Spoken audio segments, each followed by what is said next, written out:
छोड़कर कालू कौवे का विदेश वाले जंगल में जाने का बहुत दिल करता था। उसकी माँ उसे बहुत समझाती। बेटा कालू, अपना जंगल अपना देश ही अच्छा है। खाने को दाना मिल रहा है, आखिर क्यों तुम हर समय विदेश जाने की बात करते हो? माँ, मैंने 1 लाख रुपए क्या मांग लिया? तुम तो मेरे पीछे ही पड़ गई हो। माँ, तू मुझे पैसे दे या ना दे, मैं विदेश जाऊंगा। बड़ा घर, बड़ी बड़ी गाड़ियाँ, नौकर चाकर। मैं जिंदगी में बहुत आगे जाना चाहता हूँ। कालू कौवे की बूढ़ी माँ रसोई में खाना बनाने जाती है और कालू कौवा अपने माँ की अलमारी से पैसे निकालकर भाग जाता है।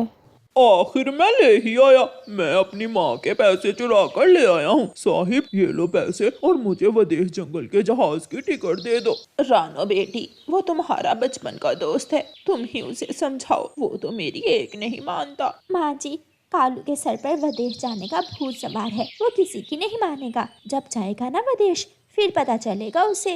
वो मेरी अलमारी से मेरी सारी मेहनत की कमाई चुरा कर ले गया है। माँ जी, अब उसे कौन समझाए, मैं एक बार बात करके देखूंगी कालू से। कालू कौवे की माँ रानो चिड़िया से अपने दुख सुख कहकर घर वापस चली जाती है। शाम को कालू कौवा बहुत खुश था। वो जहाज का टिकट लेकर घर वापस आ रहा था। रानो चिड़िया उसे रोक लेती है। कौवे भैया, मत जाओ, विदेशी जंगल मत जाओ। वहाँ कौन होगा आपका जिससे आप बात करोगे, जिससे आप अपने दुख सुख करोगे?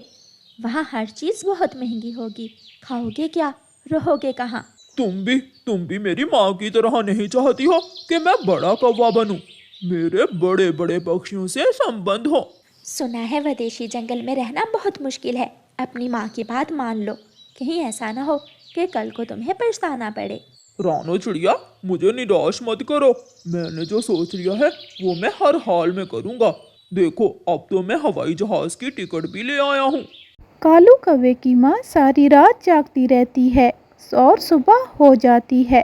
कालू कौवा बैग लेकर विदेश जाने की तैयारी करता है। अच्छा माँ, मैं जाता हूँ। जाओ मेरे बेटे, खुश रहो, अपना ख्याल रखना बेटा, मुझे तुम बहुत याद आओगे। माँ, कुछ महीनों की ही तो बात है, मैं अपनी माँ को भी अपने साथ ही ले जाऊंगा। कालू कौवा बैग लेकर घर से निकलता है और रानो चिड़िया के पास आता है। रानो, मैं जा रहा हूँ, जब वापिस आऊंगा तो तुम्हारे लिए विदेशी साड़ी लेकर आऊंगा। कालू भैया, मेरे बेटे के लिए विदेशी घड़ी ले आना, अगर हो सके तो। मुझे साड़ी की ज़रूरत नहीं है। एक एक क्या, मैं कई घड़ियां लेकर आऊंगा, बस वहाँ जाकर कोई अच्छी नौकरी मिल जाए। कौवा वहाँ से उड़ता है और तोते के पास जाता है। जा रहा हूँ, तुम कहते थे ना कि मैं आवारा हूँ, कोई काम नहीं करता। देखो, मैं विदेश जा रहा हूँ। आवारा हो और आलसी भी, इसलिए तो विदेश जा रहे हो, वरना हमारे देश में कौन सा काम नहीं है।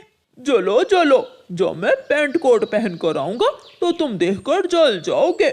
मेरा जलेगा जूता, देखता हूँ मैं भी तुम वहाँ से क्या लेकर वापस आते हो। जो यहाँ आलसी, वो विदेश में भी आलसी ही होते हैं।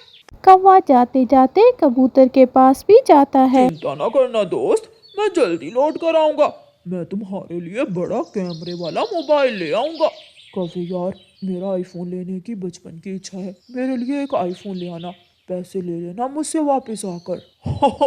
पैसे कौन लेगा, एक बार मुझे जा तो लेने दो, सबको आईफोन ले दूंगा। जंगल में सबके पास आईफोन होगा। मुस्कुराते हुए हंसते हुए कालू कौवा वहाँ से चला जाता है। कालू कौवा हवाई जहाज के इंतजार में हवाई अड्डे पर पहुँच जाता है।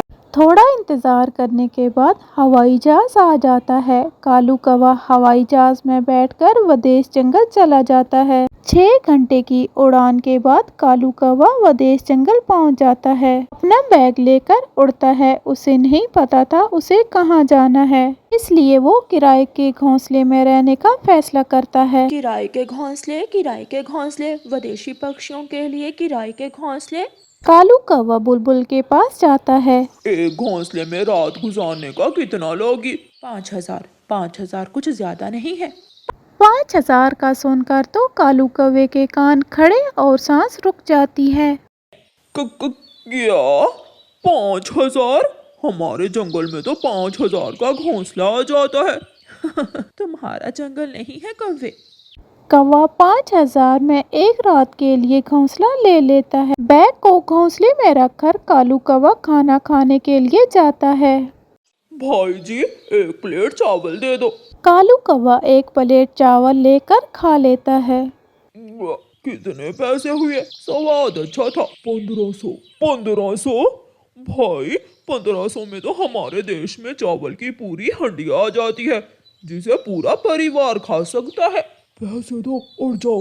अगर ज्यादा खाएंगे तो अभी के अभी पुलिस को बुला लूंगा। कौवा खामोशी से पैसे देकर वहां से चला जाता है। उस दिन के बाद कालू कौवा हर रोज काम ढूंढने जाता। कभी किसी फैक्ट्री में जाता तो कभी किसी खेत में, कभी किसी होटल पर जाता तो कभी किसी पेट्रोल पंप पे, लेकिन अभी तक उसे कोई नौकरी नहीं मिली थी। काम तो है, लेकिन है थोड़ा गंदा। बताओ तो क्या काम है? मैं कर लूंगा।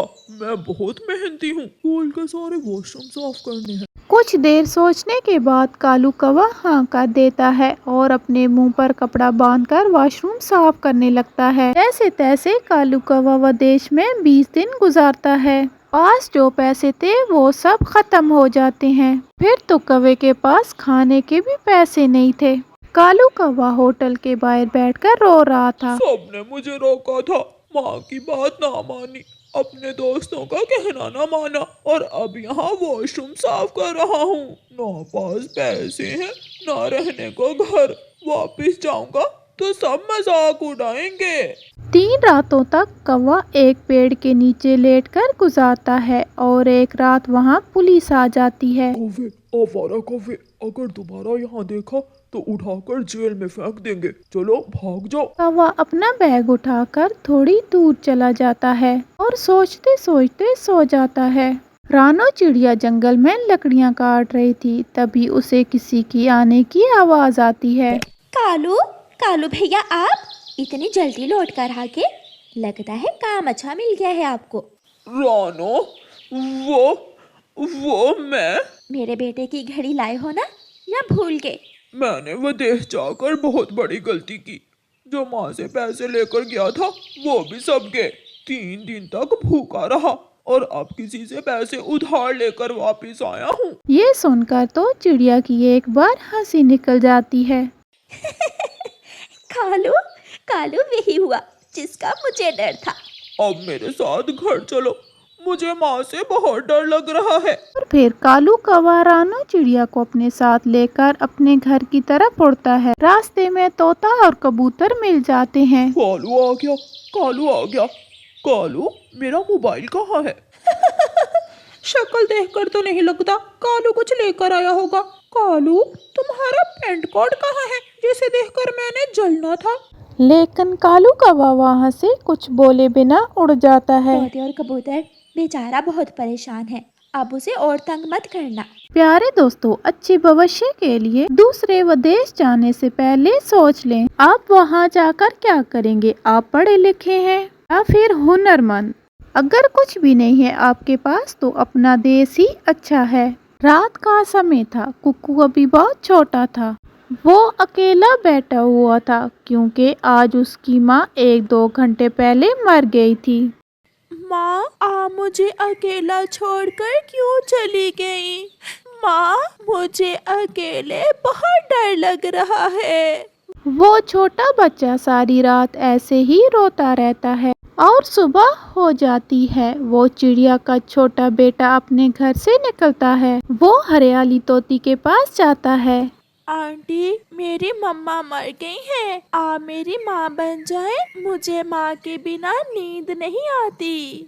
छोटे बच्चे की बात सुनकर हरियाली तोती उदास होकर कहती है, छोटे बच्चे, मैं आपकी माँ कैसे बन सकती हूँ? क्योंकि माँ तो अपनी ही होती है, कोई दूसरी माँ नहीं बन सकती। मगर मुझे रात को बहुत डर लगता है। आप मेरे साथ मेरे घर में रहें। आपको भोजन भी ला कर दूंगा मैं बदले में। आप मेरी माँ बन जाएं। मेरे भी बच्चे हैं बेटा, मैं अपने बच्चों को छोड़कर आपके घर में कैसे रह सकती हूँ? जैसे आपको अकेले डर लगता है, ऐसे ही मेरे बच्चे भी अकेले डरते हैं। वो छोटा बच्चा वहाँ से चला जाता है। थोड़ी दूर बैठी गौरी कवि उनकी बातें सुन रही थी।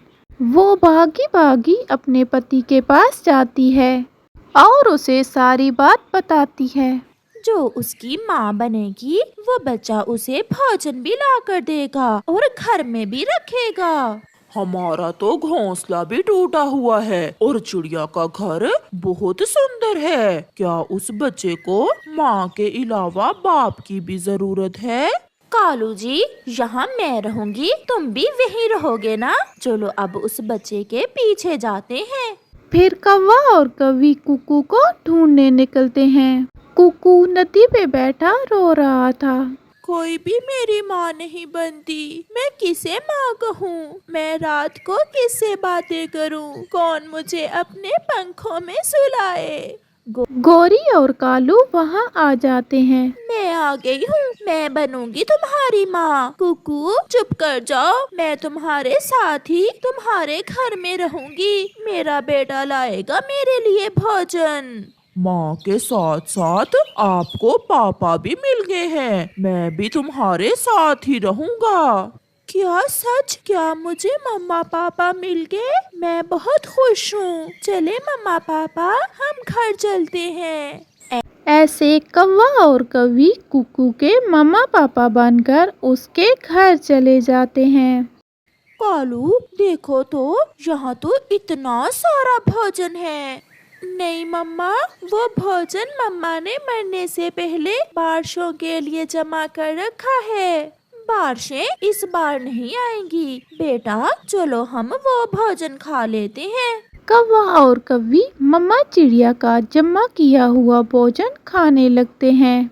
रात हो जाती है। कुकू अपनी नई मम्मा गौरी कवि से कहता है, मम्मा मुझे कोई कहानी सुनाए, मैं आपके साथ आपके घोंसले में ही सोऊंगा। बेटा अभी मैं आपकी नई नई मम्मा हूँ ना, अभी मुझे कहानियाँ नहीं आती। कुछ दिनों बाद मैं आपको कहानियाँ सुनाया करूँगी। फिर कुकू गौरी कवि को अपनी मम्मा समझकर सो जाता है। आज तो उसे डर भी नहीं लग रहा था। कुकू की मम्मा, इसे कहते हैं मुफ्त में भोजन मिलना। हाँ कुकू के पापा, कितना पागल है ये छोटा बच्चा। भला सोचे कि एक कौवा और कवि चिड़िया के बच्चे के मम्मा पापा कैसे बन सकते हैं। दूसरे रोज कौवा और कवि सो रहे थे कि कुकू भोजन लेने चला जाता है। वो बहुत मुश्किल से एक अमरूद ढूंढता है। कुकू बेटा, आप अमरूद यहीं खा लो, इसे घर क्यों लेकर जा रहे हो? नहीं कबूतर अंकल, ये अमरूद मैं अपनी मम्मा के लिए लेकर जा रहा हूँ। मगर बेटा, आपकी मम्मा तो मर गई हैं। अंकल, गौरी कवि मेरी नई मम्मा बन गई है। वो मेरे साथ मेरे घर में ही रहती है और वो मुझे बहुत प्यार करती है। अब तो मुझे रात को अकेले डर भी नहीं लगता। बेटा, ऐसे कोई किसी का मम्मा पापा कैसे बन सकता है? जो प्यार माँ देती है वो कोई गैर कैसे दे सकता है? अंकल जो भी है, मैं तो उन्हें ही अपने मम्मा पापा समझता हूँ। कुकू वो पका हुआ अमरूद लेकर अपने घर चला जाता है। माँ देखें, मैं आपके लिए क्या लाया हूँ। पका हुआ अमरूद। मुझे अमरूद बहुत पसंद है। क्या आपने अमरूद खाया है? कुकू को तो सिर्फ एक ही अमरूद मिलता है और वो झूठ बोल देता हाँ, है। मम्मा मुझे 2 अमरूद मिले थे, एक मैंने खा लिया और एक मैं अपनी मम्मा के लिए ले आया। फिर वो अमरूद गौरी खा लेती है। ऐसे ही दिन गुजरते गए। कुकू कौवा और कवि का बहुत ख्याल रखता था। कौवा और कवि तो लालच में आकर झूठ मूठ के मम्मा पापा बने हुए थे। वो तो कुकू को पागल बना रहे थे। एक दिन कवि बैठी हुई थी कि वहाँ पर कबूतर आ जाता है। उस छोटे बच्चे को धोखा न देना। मैंने उसकी आंखों में तुम्हारे लिए माँ का प्यार देखा है। एक दिन उसे एक ही अमरूद मिला था, उसने खुद नहीं खाया बल्कि तुम्हारे लिए ले गया था। कोई भी छोटा पक्षी खाने की चीज देखकर ऐसा नहीं करता। सच? क्या सच में कबूतर उस दिन कुकू को एक ही अमरूद मिला था? हाँ। फिर कबूतर वहाँ से चला जाता है। गौरी थोड़ी परेशान हो जाती है। मैं भी कितनी खुदगर्ज हूँ। जो बच्चा दिल से मुझे प्यार करता है, मुझे माँ समझता है, मैं उसे ही धोखा दे रही हूँ। मैं ऐसा नहीं कर सकती। वो मेरा ही बच्चा है और मैं उसे माँ बनकर दिखाऊंगी। वो एक कवि थी। उसके अंदर ममता जाग जाती है और वो जल्दी से कुक्कू के पीछे जाती है और जाके उसे अपने गले से लगा लेती है। मेरे बेटे, मुझे माफ करना, मैं भूल गई थी। आज से मेरा बेटा घर में ही रहेगा और मैं लाया करूंगी अपने बेटे के लिए भोजन। नहीं माँ, मैं अब बड़ा हो गया हूँ। मैं और मेरी मम्मा दोनों ही भोजन लेने जाया करेंगे। कालू, देखो तो ये बच्चा कितना सुंदर लग रहा है। मैंने इसे सच में अपना बच्चा बना लिया है।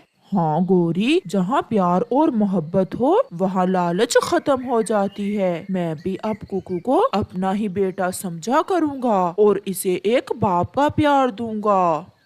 फिर उस दिन के बाद कौवा और कवि कुकू को अपने बेटे की तरह ही पालते हैं। कालू कौवा अपने बेटे के लिए खिलौने लेकर आता तो माँ गौरी कवि अपने बेटे को साथ लेकर नदी पर जाकर खेलती।